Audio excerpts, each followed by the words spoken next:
یہ اللہ کے قرآن کا ورد کیا کرتی تھی۔ ماں کا بڑا رول ہوتا ہے بچوں کی تربیت میں، اور میں یقین کے ساتھ کہتا ہوں، مجھے اس بات کا یقین ہے کہ جس بچی نے قرآن کریم کا حفظ مکمل کیا، اس کی تربیت میں اس کی ماں کا بہت بڑا رول ہوگا، اس کے والد کا بہت بڑا رول ہوگا، اس کے بھائیوں کا بڑا رول ہوگا۔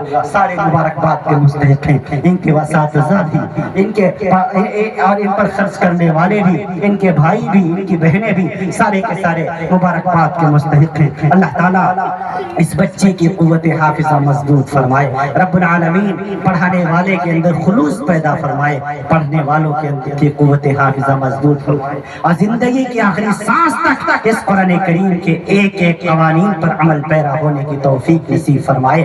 فرمایا اگر کوئی کسی کا بچہ حافظ ہو جائے، آپ علماء کرام سے اکثر سنا کرتے ہیں، حافظ بچہ کتنے جنت میں لے جائے گا بھائی؟ ارے بولو، یہ بولنے والی قوم ہو، جب سے تم نے خاموش رہنا شروع کر دیا دوسری قومیں بولنے لگی ہیں۔ جس دن سے تم بولنے لگو گے دوسری قومیں پھر گونگی ہو جائیں گی۔ تم بولا کرو۔ ہماری قوم کی یہی تو خرابی ہے، جہاں بولنے کو کہا جاتا بولتی نہیں ہے، جہاں منع کیا جاتا وہاں خوب بولے گی۔ حکم یہ ہے جمعے والے دن جب امام صاحب خطبہ پڑھے تو لا صلاۃ تعالیٰ کلام فتح ہشام ابن ہشام سب میں مسئلہ لکھا ہوا ہے، اس وقت نہ بات کی جائے گی نہ کوئی نماز پڑھی جائے گی، ہماری قوم خوب باتیں کرے گی۔ یہاں پوچھا جاتا ہے تو یہاں گونگی بنی ہوئی ہے۔ کتنے لوگوں کو؟ 10 لوگوں کو۔ پیچھے میری لینگویج سمجھ میں آ رہی ہے، میں بہت کٹھن اردو تو نہیں بول رہا ہوں۔ 10 لوگوں کو آپ کے علماء کرام سے سنا ہوگا، تو کیا بچی شامل ہے اس میں کہ نہیں؟ شامل ہے الحمدللہ۔ آپ نے 10 والی روایت سنی ہے، آؤ میں ایک تمہیں روایت سناتا ہوں۔ امام جلال الدین عبد الرحمن السیوطی نے ایک کتاب لکھی ہے البدور الصافرہ فی امور الاخرہ، دوسری ایک کتاب لکھی ہے جس کا نام ہے لقط المرجان فی احکام الجان، تیسری ایک کتاب لکھی ہے جس کا نام ہے الحبائق فی اخبار الملائک، چوتھی ایک کتاب لکھی ہے جس کا نام ہے الدرر المنتشرہ فی احادیث المستحضرہ۔ 4 معتبر کتابوں کے میں نے حوالے دے دیے۔ ہاں اس میں امام جلال الدین سیوطی ایک روایت لے کر کے آئے ہیں۔ فرمایا امام الانبیاء صلی اللہ علیہ وسلم نے میدان محشر والا دن ہوگا، اللہ کی عدالت لگی ہوگی، جس نے قرآن کریم دنیا میں حفظ کیا ہوگا، چاہے وہ بچہ ہو یا بچی ہو، مرد ہو یا عورت ہو، وہ اپنے ساتھ 10 نہیں، 20 نہیں، 30 نہیں، 40 نہیں، 50 نہیں، 100 نہیں، 200 نہیں، 300 نہیں، 400 نہیں، 450 لوگوں کو وہ اپنے ساتھ جنت میں لے کے جائے گا۔ اب تو سبحان اللہ، 450 لوگ جنہوں نے پڑھایا، جنہوں نے پڑھایا، عالم صاحب، حافظ صاحب، قاری صاحب، مفتی صاحب، جو استاد ہیں ان کا کیا حال ہوگا؟ فرمایا حافظ کو اللہ فرمائے گا اتنے کو لے لو جنت میں چلے جاؤ، شہید کو فرمائے گا 100 کو لے لو جنت میں چلے جاؤ، اور باقی حاجیوں کو فرمائے گا اتنوں کو لے لو جنت میں چلے جاؤ، نمازیوں کو فرمائے گا اتنے کو لے لو جنت میں چلے جاؤ۔ لیکن جو استاد ہے، مدرسے میں پڑھانے والا ہے، اس کو اللہ تعالیٰ ٹھہرا دے گا، آپ کھڑے رہیے، کہے گا اللہ جنہوں نے مجھ سے پڑھا وہ تو جنت میں چلے گئے، آپ مجھے اجازت کیوں نہیں دیتے؟ فرمائے نہیں، ٹھہرے رہو، حاجی جنت میں چلا گیا، نمازی جنت میں چلا گیا، پڑھنے والا جنت میں چلا گیا، تلاوت کرنے والا جنت میں چلا گیا، عبادت کرنے والا جنت میں چلا گیا، لیکن استاد جو مدرسے میں پڑھاتا ہے، وہ استاد جو مکتب میں پڑھاتا ہے، وہ استاد جو پورے طور پر مسجد میں مکتب کھولے ہوئے بیٹھا ہے، یہ کھڑا کر دیا جائے گا،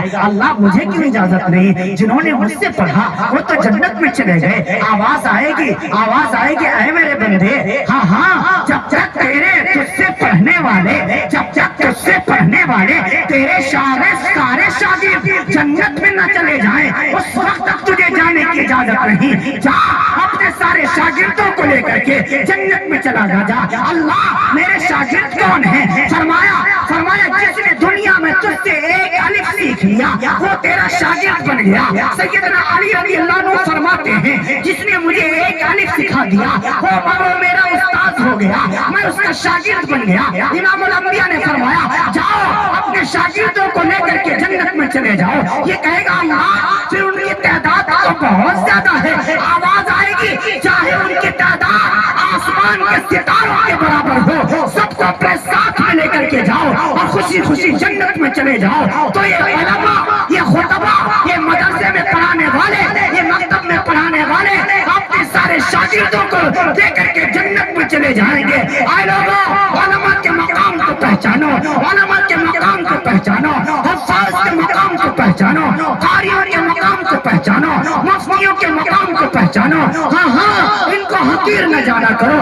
تھوڑا بہت جو دین باقی ہے یعنی علماء کی قربانیوں کا صدقہ ہے۔ اگر یہ علماء نہ ہوتے تو مدارس محفوظ نہ رہتے، علماء نہ ہوتے تو مکاتب محفوظ نہ رہتے، علماء نہ ہوتے مساجد محفوظ نہ رہتی۔ ایمانداری سے بتانا نمازیں کون پڑھاتا ہے؟ یہی بیچارے علماء ہیں۔ اذانیں کون کہتا ہے؟ یہی بیچارے علماء ہیں۔ بچوں کو قرآن کون پڑھاتا ہے؟ یہی بیچارے علماء ہیں۔ بچوں کو کلمہ کون سکھاتا ہے؟ یہی بیچارے علماء ہیں۔ اے لوگوں، ان علماء کی قدر کرو، ان حفاظ کی قدر کرو، ان مدارس کی قدر کرو، ان مکاتب کی قدر کرو۔ جس دن یہ ختم ہو گئے، رب ذوالجلال کا جاہ و جلال کی قسم، ابا کا جنازہ سامنے پڑا ہوگا، اس کو پڑھانے والا کوئی نظر نہیں آئے گا۔ جمعے کا دن ہوگا، ساری مسجد کھچا کھچ پڑی ہوگی، لیکن ایک نماز پڑھانے والا نظر نہ آئے گا۔ کیوں؟ علماء ختم ہو چکے ہوں گے، خطبہ ختم ہو چکے ہوں گے، قاری ختم ہو چکے ہوں گے، حافظ ختم ہو چکے ہوں گے۔ وہ وقت آنے سے پہلے ان علماء کی قدر کرو۔ اے لوگوں، علم کے میدان میں آؤ۔ امام الانبیاء نے فرمایا، ترمذی میں روایت موجود ہے، ابواب الفتن اٹھا کر کے دیکھیے، میرے نبی نے فرمایا، اذا اتخذ الفیء دولہ والامانۃ مغنما والزکاۃ مغرما وتعلم لغیر الدین واتاہ الرجل امرأته وعقله وادنى صديقه واصابه وزارت الاصوات في المساجد وصاد القبيلة فاسقهم وكان زعيم القوم ارجلهم واكرم الرجل مخافة شره وزارت القينات والمعادف وشربت الخمور ولا ناخر هذه الأمة أولها رواه الترمذی۔ میرے نبی نے فرمایا، جب قیامت کے قریب آ جائے گا، لوگ علماء سے دور ہوتے چلے جائیں گے۔ ہاں ہاں، وصاد القبیلۃ فاسقهم، قوم کا سب سے بدتر انسان قوم کا سردار بن جائے گا۔ ہاں ہاں، لوگ ایک ایک رات میں ناچنے والوں کو ایک ایک لاکھ روپیہ دینے کو تیار ہو جائیں گے، گانا گانے والوں کو خوب نوازیں گے، ناچنے والوں کو خوب نوازیں گے، لیکن اللہ کا قرآن پڑھنے والوں کو، نبی کی حدیث سنانے والوں کو، نبی کی نعت سنانے والوں کو کوئی ان کی بات سننے کو تیار نہ ہوگا۔ ہاں ہاں، اسی لیے میں کیا کرتا ہوں، جس قوم میں قوالی کرنے والے قوال کو، ناچنے والے مرثی کو ایک ایک رات میں ایک ایک لاکھ روپے دیے جائیں اور مسجد کے امام کو ایک مہینے میں 10,000 بھی نہ دیے جائیں، اس قوم کے اندر ناچنے والے ہی پیدا ہوں گے، اللہ کا قرآن پڑھنے والے پیدا نہیں۔ ضرورت ہے اس بات کی۔ اے لوگوں،